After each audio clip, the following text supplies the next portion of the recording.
بسم الله الرحمن الرحيم. الله الذي خلق السماوات والأرض وما بينهما في 6 أيام ثم استوى على العرش.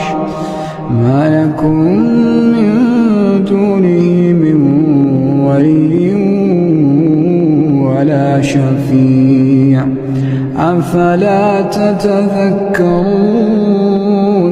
يدبر الأمر من السماء إلى الأرض ثم يعرج إليه في يوم كان مقداره 1000 سنة مما تعدون. ذلك عالم الغيب والشهادة العزيز الرحيم.